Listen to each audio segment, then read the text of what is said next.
मतलब संदो प्यारो नेठ ज़ाहिर थींदो आ।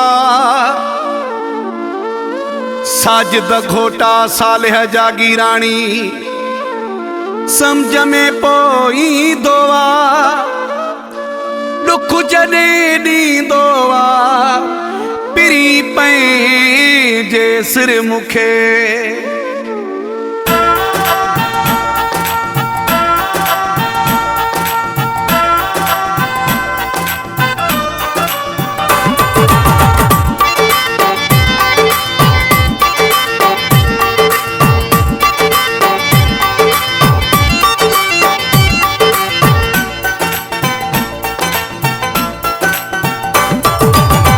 मतलब वारी यारी किथे हलंदी आ।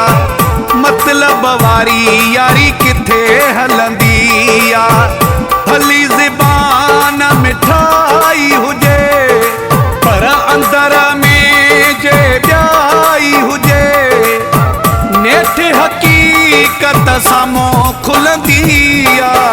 मतलब वारी यारी किथे हलंदी आ। ओ मतलब वारी यारी किथे हलंदी आ।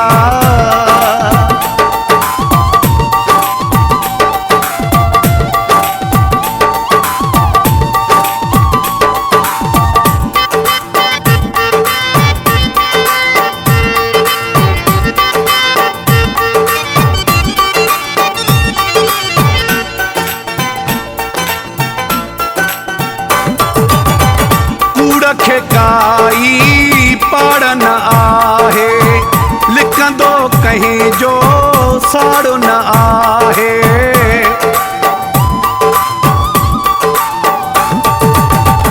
कूड़ खे काई पाड़ न आहे लिखंदो कहीं जो साड़ो न आहे।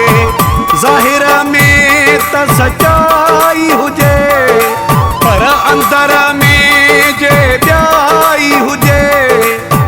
नेठ हकीकत साम्हूं खुलंदी आ। मतलब वारी यारी किथे हलंदी आ।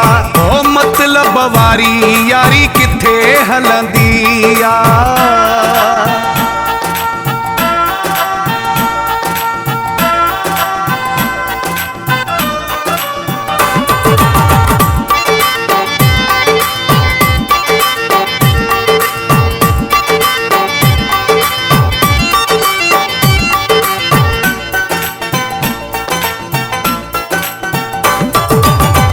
फ़ाइदे वठण ताईं यार सदाई महल ॾुखीअ में पासा मटाए।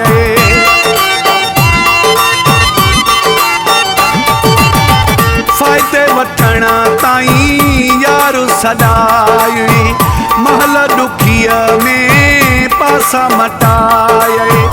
अचण वञण में घणाई हुजे पर अंदर में जे ॿियाई हुजे। नेठ हकीकत साम्हूं खुलंदी आ। मतलब वारी यारी किथे हलंदी आ। ओ मतलब वारी यारी किथे हलंदी आ।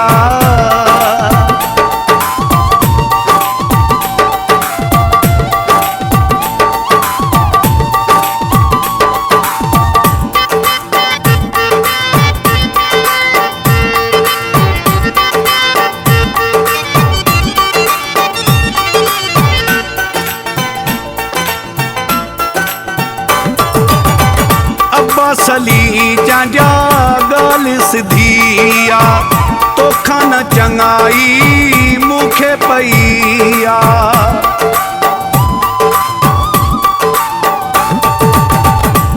असली जांजा ॻाल्हि सिधी आ। तोखां न चङाई मूंखे पई आ।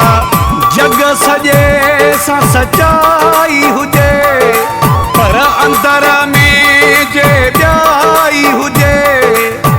नेठ हकीकत साम्हूं खुलंदी आ। मतलब वारी यारी किथे हलंदी आ। मतलब वारी यारी किथे हलंदी आ। भली ज़बान मिठाई हुजे पर अंदर में जे ॿियाई हुजे, नेठ हकीकत साम्हूं खुलंदी आ। मतलब वारी यारी किथे हलंदी आ, ओ मतलब वारी यारी किथे हलंदी आ।